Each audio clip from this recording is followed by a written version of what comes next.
सभी सम्मान्य अतिथिगण, भाई और बहनों, आज मुझे बहुत खुशी है कि ग्वालियर की ऐतिहासिक भूमि जिन दो नेताओं की हम सबके जीवन में प्रेरणा मिली है, वो आदरणीय राजमाता विजयाराजे सिंधिया और स्वर्गीय अटल बिहारी वाजपेयी जी की भूमि है। इन दोनों नेताओं ने हमें राष्ट्रभक्ति की प्रेरणा दी। इन दोनों नेताओं ने हमें राष्ट्र के पुनर्निर्माण के लिए इस राष्ट्र को समृद्ध, संपन्न और शक्तिशाली बनाने की एक बहुत अच्छी विजन दी। मुझे याद है कि मैं अपने युवा काल में जब महाराष्ट्र में मंत्री था तो स्वर्गीय अटल बिहारी वाजपेयी जी प्रधानमंत्री थे। उन्होंने मुझे बुलाया और मुझे कहा कि उस समय मैं मुंबई में 55 फ्लाईओवर बना रहा था। समुद्र में वर्ली बांद्रा सीलिंग प्रोजेक्ट आपने देखा होगा, वो बनाने का सौभाग्य मुझे मिला। मुंबई और पुणे के बीच में एक द्रुतगति महामार्ग बनाने का मौका मुझे मिला। तो अटल जी ने मुझे कहा, नितिन, यह काम तो अच्छा है, पर हिंदुस्तान के गांवों को जोड़ने के लिए एक योजना आपको बनानी है। और अटल जी ने मुझे आदेश दिया। 3 महीने उस समय सुंदरलाल पटवा जी ग्रामीण विकास मंत्री थे। उन्होंने और अटल जी ने आदेश देने के बाद 3 महीने के बाद मैंने एक योजना बनाई थी। उसका नाम था प्रधानमंत्री ग्राम सड़क योजना। आज आदरणीय तोमर जी उसके मंत्री है और इस देश के इतिहास में अटल बिहारी वाजपेयी ऐसे प्रधानमंत्री है कि जिन्होंने हिंदुस्तान के 3.5 लाख गांवों को मजबूत रोड से जोड़ने का काम इस योजना का द्वारा शुरू किया। इस बात का हमें गौरव भी है और अभिमान भी है। और ऐसी भूमि में आज मुझे आने का मौका मिला है। बहनों और भाइयों, आज 1128 करोड़ की लागत से 222 किलोमीटर के कार्यों का शिलान्यास और लोकार्पण हो रहा है। उसके ऊपर मैं ज्यादा बोलूंगा नहीं, पर ग्वालियर के शहर में स्वर्णरेखा नदी पर महारानी लक्ष्मीबाई की समाधि स्थल के पास से IITM कॉलेज तक एक 7 किलोमीटर का 4 लेन एलिवेटेड रोड का हम निर्माण करने जा रहे हैं। ये रोड जो है, ये रानीपुरा और रमतापुरा में भी एलिवेटेड रोड पर चढ़ने उतरने के लिए अलग अलग रैंप बनाए जाएंगे और ये बहुत महत्वपूर्ण है। हमारे ज्योतिराजे जी इसके लिए काफी पीछे पड़े थे। इसकी कीमत बहुत ज्यादा है। शेजवलकर जी ने और नरेंद्र तोमर जी ने भी इसके लिए बहुत आग्रह किया, पर यह काम आज इसीलिए हो रहा है कि आदरणीय शिवराज सिंह चौहान ने CRF में इस काम की सिफारिश करके मेरे पास भेजा और इसी के कारण उसको मंजूरी मिली है। और आज मैं घोषित कर रहा हूं कि इसकी फेज 2 को भी मैं मंजूर कर रहा हूं। और ये जो एलिवेटेड रोड है, इसका दोनों का एक ही टेंडर निकाला जाएगा। यहां आने के पहले मैंने हमारे देश के अच्छे कंसल्टेंट को, अधिकारियों के साथ बात की और उनको कहा कि हमने मलेशिया से एक नई टेक्नोलॉजी लाई है जो 120 मीटर तक बीच में पियर खड़े करने की जरूरत नहीं है। अभी हम 25 और 30 मीटर पे पियर खड़े करते हैं। ऊपर का जो बीम होगा वो स्टील फाइबर में कास्ट होगा और 50 टन का ट्रैफिक कम से कम इसमें से 4 लेन से जाएगा। और मैंने ये भी कहा है कि इसका डिजाइन ग्वालियर के इतिहास के साथ कैसे जुड़ता है, ये भी डिजाइन में देखिए, आपको दिखाइए और उसके बाद इसको मंजूरी देके इसका काम हम शुरू करेंगे। ये मैं विशेष रूप से आपको विश्वास देना चाहता हूं। आज कुरवई से चंदेरी तक के मार्ग का निर्माण ये भी हुआ है। Mahalua bypass, Bangla bypass, Bahadurpur Atalji bypass, Bahadurpur bypass, Dhundher Mungaoli bypass, Sajnu Kala bypass, Chanderi bypass, काफी बड़ी लिस्ट है।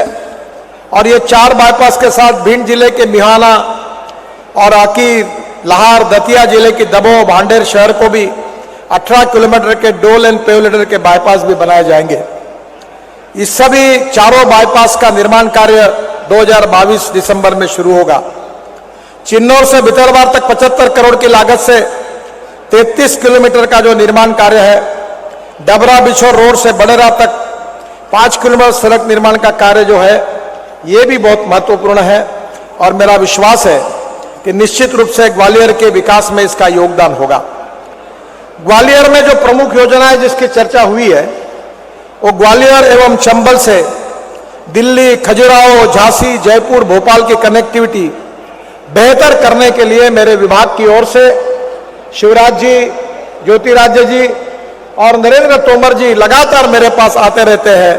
हमने 25,000 करोड़ की लागत से अनेक योजनाओं को मंजूर किया है और काम हम कर रहे हैं। इसमें जो सबसे इंपॉर्टेंट रोड है, वो आगरा से ग्वालियर के बीच में नया ग्रीनफील्ड हाईवे हम बनाने जा रहे हैं। दिल्ली से यमुना एक्सप्रेस हाईवे से आप आएंगे और यमुना एक्सप्रेस से ग्वालियर के रिंग रोड तक एक नया ग्रीन हाईवे बनेगा और उसके साथ साथ मेरा विश्वास है कि दिल्ली से ग्वालियर ये 3 घंटे के अंदर आपका प्रवास होगा, ऐसा मैं आपको विश्वास देता हूं। आज से 2 साल के अंदर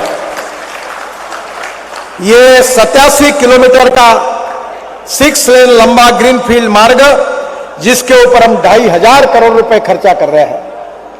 आज जब मेरी बात हो रही थी नरेंद्र तोमर जी से और ज्योतिरादित्य से, तब उन्होंने कहा कि पुराना रोड जो है वो भी महत्वपूर्ण है।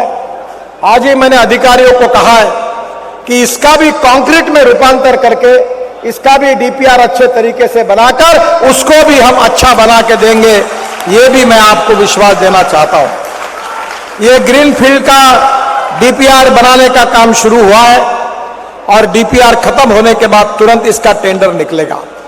ये मार्ग आगरा से यमुना एक्सप्रेसवे लिंक से आरंभ होकर शमशाबाद उत्तर प्रदेश, धौलपुर राजस्थान से, रचखेड़ा से, मुरैना जिले के अंबा से होकर ग्वालियर बाईपास तक बनाया जाएगा। नए ग्रीनफील्ड मार्ग के निर्माण के साथ जो 95 किलोमीटर पुराना 4 लेन आगरा ग्वालियर है, इसको भी व्हाइट टॉपिंग के साथ सीमेंट कंक्रीट का बनाने का भी कार्य के आदेश मैंने दे दिए हैं। ग्वालियर के लिए बहुत से महत्वपूर्ण है वेस्टर्न बाईपास।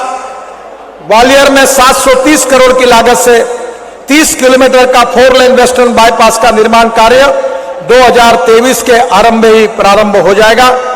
वेस्टर्न बाईपास में 4 लेन की एक आरओबी भी बनाई जाएगी। आगरा से शिवपुरी की तरफ जाने वाले वाहनों को 45 मिनट का समय इससे बचेगा। इस बाईपास को बनने से ग्वालियर का रिंग रोड पूरा हो जाएगा और इसके कारण शहर के अंदर आने वाला ट्रैफिक बाहर चला जाएगा। जो ग्वालियर से इटावा एक महत्वपूर्ण मार्ग है, जिसकी चर्चा नरेंद्र तोमर जी ने भी मेरे साथ की। ये ग्वालियर से भिंड होकर इटावा तक 1200 करोड़ की लागत से 108 किलोमीटर 4 लेन मार्ग का निर्माण डीपीआर बन रहा है और 2023 में निश्चित रूप से इसका भी काम शुरू हो जाएगा। इस मार्ग पर बीओटी टोल चल रहा है, मुझे बताया गया है कि 2025 तक है और वो मध्य प्रदेश के रोड कारपोरेशन के पास है। मैंने शिवराज जी और उनके एमडी को अनुरोध किया है कि इसका तुरंत 4 लेन का डीपीआर बनाइए। रोड कौन से मोड में बनाना है, बीओटी या हाइब्रिड एन्युटी या आपको जो लगता है वो मोड सिलेक्ट करिए, मैं अनुमति दूंगा। और 2025 में जो टोल है लगे तो 1 साल तक हम टोल नहीं लेंगे, 1 साल के बाद टोल शुरू करेंगे, पर इसका काम तुरंत शुरू करने के बारे में मैंने कहा है। ये जो मार्ग है, थोड़ा सा ये जो ऑलरेडी बीओटी में दिया है, इसके लिए मध्य प्रदेश शासन के सहयोग के बाद ये काम जल्दी आरंभ हो जाएगा, मैं ये विश्वास के साथ आपको बताता हूं। मुरैना से सबलगढ़ का मार्ग निर्माण जो है वो 350 करोड़ की लागत से 72 किलोमीटर लंबा 2 लेन प्योर शोल्डर, इसका भी डीपीआर मार्च 2023 तक बन जाएगा और वो भी काम पूरा हो जाएगा। मुझे नरेंद्र तोमर जी और ज्योतिरादित्य सिंधिया जी ने मांग की है कि ग्वालियर के विकास के लिए मल्टी मॉडल हब बनाना चाहिए। तो नेशनल हाईवे के बाजू में और रेलवे को लेकर ये जो आगरा से आने वाला रोड है, रिंग रोड के बाजू में है, जो भी जगह मध्य प्रदेश में मुख्यमंत्री जी के मार्गदर्शन में आप सिलेक्ट करिए और उस लैंड का प्रपोजल लेकर मेरे पास आइए, मैं लॉजिस्टिक पार्क मंजूर करके दूंगा, ऐसा उनको विश्वास देना चाहता हूं।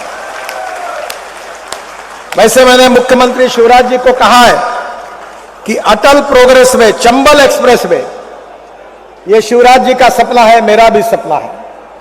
इस पिछड़े हुए क्षेत्र में इटावा से लेकर कोटा तक एक्सप्रेस हाईवे के निर्माण में एनवायरमेंट एंड फॉरेस्ट की तरफ से काफी अड़चने थी।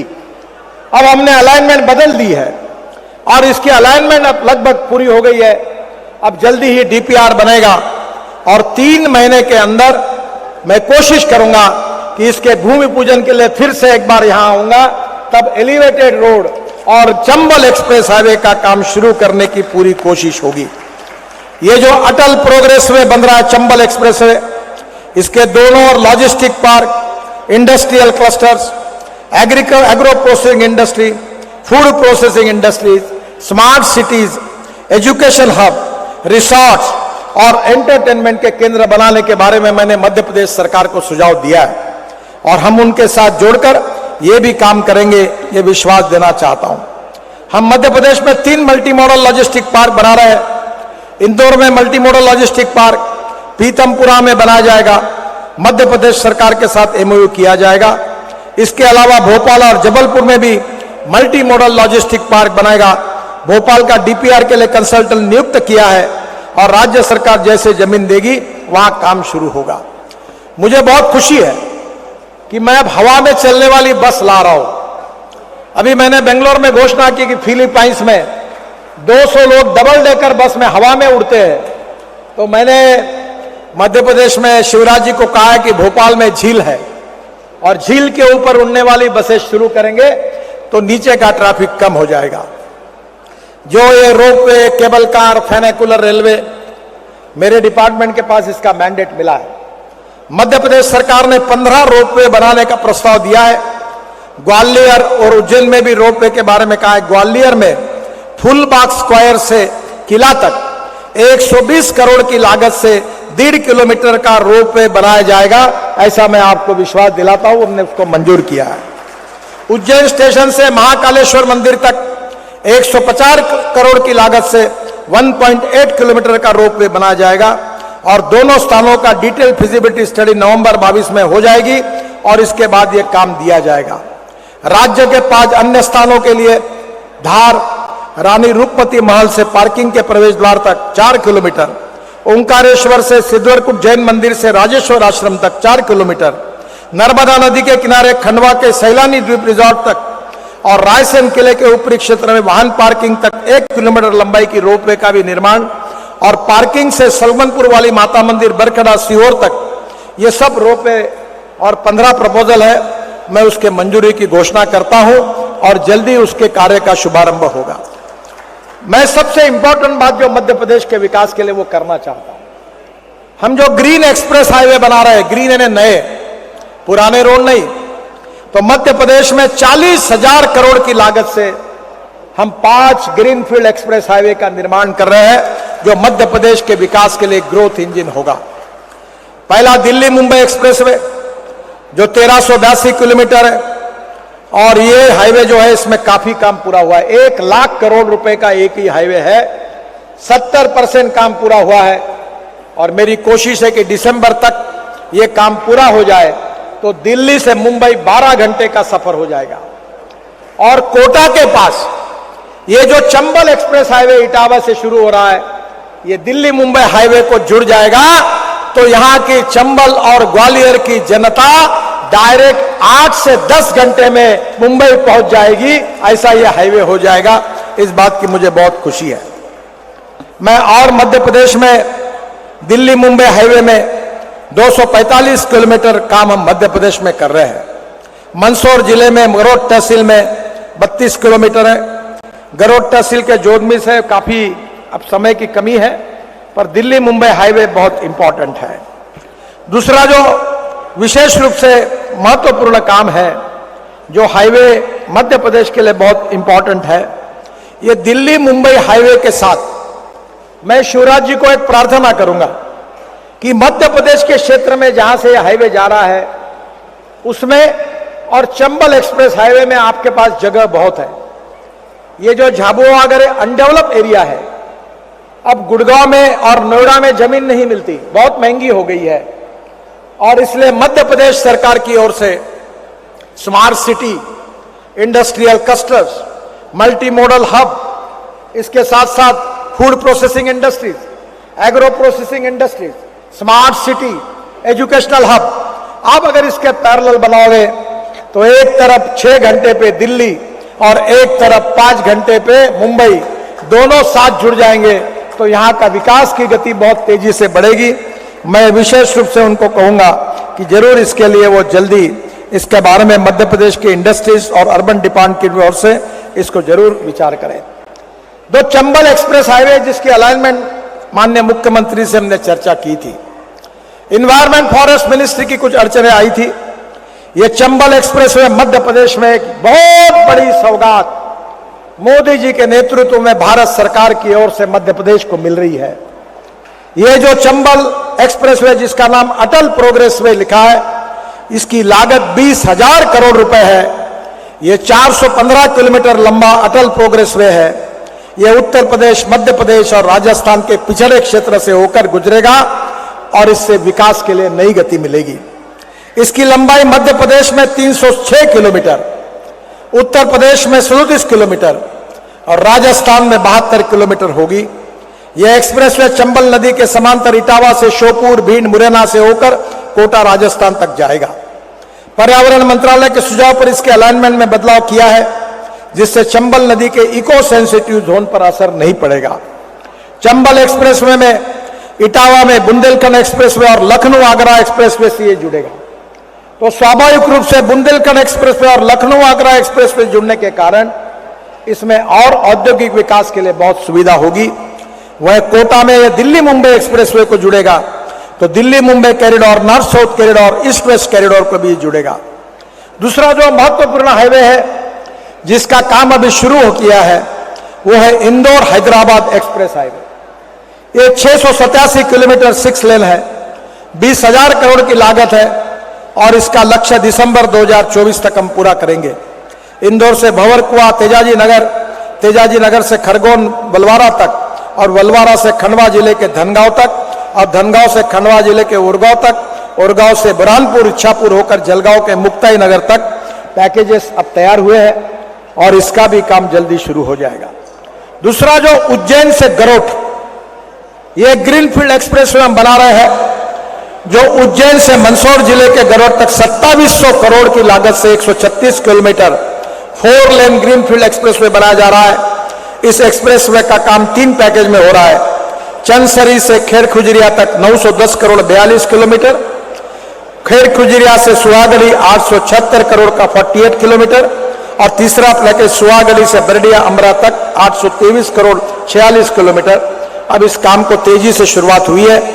ये एक्सप्रेसवे उज्जैन, देवास, इंदौर को गरोठ से दिल्ली मुंबई एक्सप्रेस हाईवे से फिर जुड़ेगा। तो मुझे लगता है कि ये ग्रीनफील्ड एक्सप्रेसवे 2024 तक बन जाएगा और ये भी मध्य प्रदेश के विकास के लिए नया ग्रोथ इंजन होगा। उज्जैन के चंदसरी से खिलचीपुर तक 14 किलोमीटर सर्विस रोड भी बनाई जाएगी और उज्जैन शहर में 13 किलोमीटर का बाईपास भी बनाया जाएगा। उज्जैन में शंकरपुर, जागीर में भी वे साइड एम्यूनिटी बनाई जाएगी। मैंने अभी मुख्यमंत्री जी को कहा है कि हम 670 वे साइड एम्यूनिटीज बना रहे हैं। उसमें हेलीपोर्ट है, रेस्टोरेंट्स है, चार्जिंग स्टेशन है।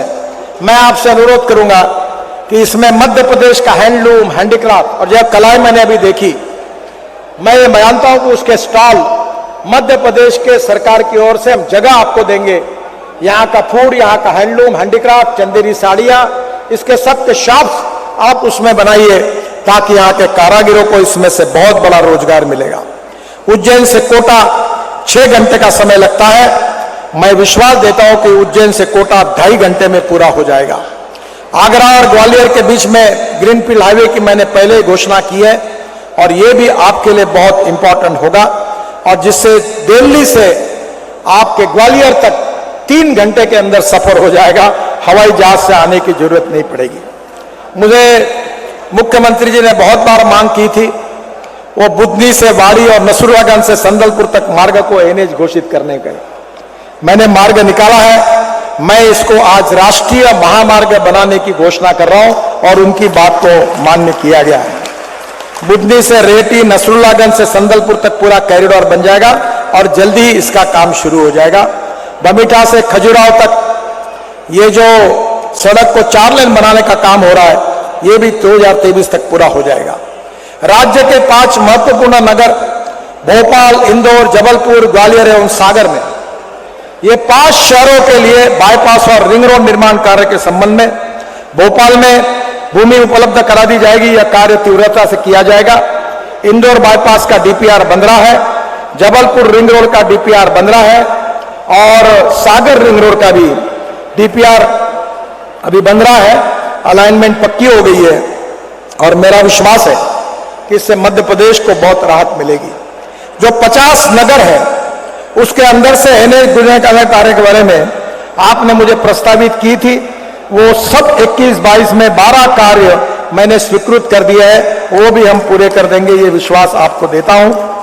माननीय नरेंद्र सिंह तोमर जी ने मुरैना शहर में बैरियर चौराहा से रेलवे स्टेशन तक नवीन 4 लेन फ्लाईओवर को स्वीकृत करने के बारे में कहा है।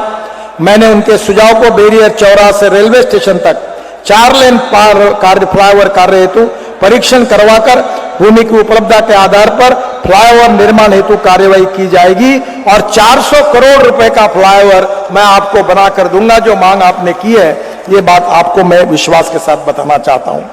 मुरैना शहर के हेतु हमारी सांसद भी है, बाईपास के लिए वार्षिक योजना में धारा 30G के अंतर्गत मुरैना बाईपास परियोजना को नवंबर 2022 तक स्वीकृति दी जाएगी और 200 करोड़ का 16 मीटर का ये बन जाएगा। वर्तमान में आगरा से ग्वालियर तक, जिसके बारे में मैंने अभी कहा है कि लॉजिस्टिक पार्क, इसके लिए सरकार की जमीन मिलेगी तो निश्चित रूप से पूरा होगा। ग्वालियर में शनिचरा मंदिर के मध्य में रोपवे और रैपिड ट्रांसपोर्ट सिस्टम, जिसका उल्लेख मैंने किया था, मेरा अनुरोध है कि हमने इसके बारे में फिजिबिलिटी स्टडी करने की शुरुआत की है। थोड़ा और डिटेल में इंटरनेशनल कंसल्टेंट से ग्वालियर के ट्रांसपोर्ट मैप का आप स्टडी करवाइए और निश्चित रूप से इसमें मैं मदद करूंगा। NH 552 मुरैना, सबलबल, श्योपुर, पाली, राजस्थान, इसके बारे में भी 167 किलोमीटर जो है डीपीआर तैयार हो गया है। वार्षिक कार्य योजना में इसको स्वीकृति दी जाएगी और ये भी काम पूरा होगा, ये मैं आपको विश्वास दिलाना चाहता हूं। आज पुराने ग्वालियर से भिंड से इटावा तक 6 लेन बनाने का सभी मंत्रियों ने जो मांग की, वो निश्चित रूप से उसको भी मैंने कहा है, इसका भी मार्ग निकालकर पूरा हो जाएगा। मुरैना शहर में रेलवे ओवरब्रिज के मरम्मत का कार्य शीघ्र कराने के संबंध में नरेंद्र तोमर जी ने बताया, आरओबी का निर्माण हो रहा है, 22 तक आरओबी बन जाएगा। ग्वालियर बाईपास में पश्चिमी बाईपास का काम, जिसकी आपने डिमांड की है, वो 2023 में आरंभ हो जाएगा और ग्वालियर शहर के लिए पूरा रिंग रोड बन जाएगा, ये भी मैं आपको विश्वास के साथ बताना चाहता हूं। शिवपुरी बाईपास का मरम्मत कराने के बारे में बहुत वर्षा हुई है, मरम्मत का कार्य किया जाएगा। ग्वालियर से भिंड इटावा का, इसके बारे में भी मैंने अभी कह दिया है। बाड़ेर, दमोह, मिहोला बाईपास निर्माण के बारे में आज शिलान्यास हुआ है। रायरू से नया गांव तक मार्ग के निर्माण करने के ये सड़क राज्य सरकार के अधीन है। भिंड रिंग रोड भारतमाला परियोजना में शामिल करने के बारे में मैंने निर्देश दिए हैं और गुना में रिंग रोड निर्माण करने के बारे में पश्चिम की ओर से 4 लेन बाईपास NHAI कर रही है और पूर्व हिस्से में भी गुना में बाईपास बनाने के लिए राज्य सरकार के प्रस्ताव आने पर उसका अध्ययन करके मार्ग निकालेंगे। पुरानखेड़ी के पास क्रॉसिंग निर्माण के संबंध में भी वो कार्रवाई की जाएगी सबवे के लिए। हमारे शेजवलकर जी ने आगरा से ओरछा तक यमुना एक्सप्रेस के विस्तार संबंध जो भी मांग की थी, वो ऑलरेडी मैंने पूरी कर दी है। और ग्वालियर रेलवे स्टेशन के पास आउटर पर डबरा रेलवे स्टेशन के पास अंडरब्रिज निर्माण के बारे में उन्होंने कहा है, अगर राज्य सरकार पे प्रस्ताव आएगा तो वो भी हम निश्चित रूप से पूरा करेंगे। मुझे बहुत खुशी है कि आज मैं करीब 1700 करोड़ रुपए की रेलवे ओवरब्रिज को मान्यता दे रहा हूं CRF में, और निश्चित रूप से जो ग्वालियर के लिए महत्वपूर्ण एलिवेटेड रोड है फेज 1 और फेज 2, इसको एक ही इसमें हम तैयार करेंगे और उसके लिए नई टेक्नोलॉजी का उपयोग करेंगे। मैं शिवराज जी को एक रिक्वेस्ट करूंगा कि ये रोड हम बना रहे इसलिए स्टील और सीमेंट खरीद रहे हैं, अगर बनाते नहीं तो इसका टैक्स तो कोई मिलने वाला नहीं है। तो मैं आपसे अनुरोध करूंगा कि ये नोशनल लॉस होगा इसके ऊपर, क्योंकि ये बहुत ज्यादा कीमत है। अगर आपका GST जो मध्य प्रदेश का वो अगर एग्जाम कर देंगे तो थोड़ा कॉस्ट कम होने में सहायता मिलेगी। और 2 चीजें मैं ज्योतिरादित्य जी को कह रहा हूं अभी मैं वैसे तो एग्रीकल्चर का आदमी हूं, मुझे 2 डिलीट मिली है, एक पंजाबराव कृषि यूनिवर्सिटी की और एक राहुरी महात्मा फुले एग्रीकल्चर यूनिवर्सिटी की। मैंने 370 अमृत सरोवर बनाए और मैं इसमें काम करता हूं कि दौड़ने वाले पानी को चलने के लिए लगाओ, चलने वाले पानी को रुकने के लिए लगाओ और रुके हुए पानी को जमीन को पीने के लिए लगाओ। गांव का पानी गांव में, खेत का पानी खेत में और घर का पानी घर में। तो मेरा आपसे अनुरोध है कि ये जितने रोड बन रहे इसके लिए जो एग्रीगेट लगेगा तो मध्य प्रदेश सरकार, मुख्यमंत्री जी अनुमति दे, पूरे नदी नालों का खोलीकरण कर दूंगा। जो किसान और आप अनुमति देंगे वहां तालाब बना के दूंगा ताकि खेती के लिए पानी मिले और इसमें किसानों का बहुत बड़ा फायदा होगा। और एक दूसरी प्रार्थना करूंगा जो यहाँ के सभी सांसदों को भी है, आपको भी है। आज मैंने रोड देखा, पेड़ नहीं लगे हैं, बीच में फूलों के पेड़ लगे नहीं हैं। आप दोनों विशेष रूप से ग्वालियर के लिए प्रमुख नेता है, आप और यहाँ के सांसद और एमएलए बनकर फॉरेस्ट डिपार्टमेंट के सहयोग से 3 मीटर ऊंचा ऐसा पेड़ रोड के बाजू में लगाइए। एनएचआई के तरफ से मैं पूरी मदद करूंगा और ये पूरे रोड को आप ग्रीन रोड बनाइए। अभी महाराष्ट्र में मैंने एक रोड लिया है, दोनों तरफ बांबू है और ऊपर से पूरा बांबू का कवर होकर जैसे टनल बनी है ग्रीन, वैसा ग्रीनरी बनी है। मैं आपसे अनुरोध करूंगा कि ग्वालियर क्षेत्र के राष्ट्रीय महामार्गों को ग्रीन बनाने के लिए और लोगों को पानी मिले, इसलिए मैं फुकट में आपको यह काम करने के लिए तैयार हूं। अमृत सरोवर बनाने के लिए आप जरूर मदद करिए ताकि यहाँ की जनता को पानी की दिक्कत कभी नहीं आएगी। अभी जो प्रोजेक्ट मैंने किए, 22,000 कुएं रिचार्ज हुए, 24 घंटे पानी मिल रहा है, 10,000 हेक्टेयर जमीन का इरिगेशन बढ़ गया है, 1 रुपया खर्चा न करते हुए। तो आप एनएचआई का इसमें जरूर फायदा उठाइए। फिर से एक बार मुझे ऐतिहासिक भूमि में आने का मौका मिला और निश्चित रूप से आप सबके आशीर्वाद मिले, इसलिए आप सबके प्रति ऋण व्यक्त करते हुए शिवराज जी का लगातार सहयोग मध्य प्रदेश के विकास में हमें लगातार मिलता रहता है। ज्योतिरादित्य जी और नरेंद्र तोमर जी, हमारे सांसद शेजवलकर जी और हमारी बहन संध्या जी, ये भी लगातार आके पीछा करती है कामों का। आज उनके बहुत से काम लगभग मंजूर हो गए हैं, अब उनको मेरे घर आने की तकलीफ उठानी नहीं पड़ेगी, ऐसा विश्वास है। मैं फिर से एक बार उनको भी बहुत बहुत बधाई देते हुए, आपको बहुत बहुत शुभेच्छाएं देते हुए मैं अपनी बात को समाप्त करता हूं। धन्यवाद। जय हिंद, नमस्कार।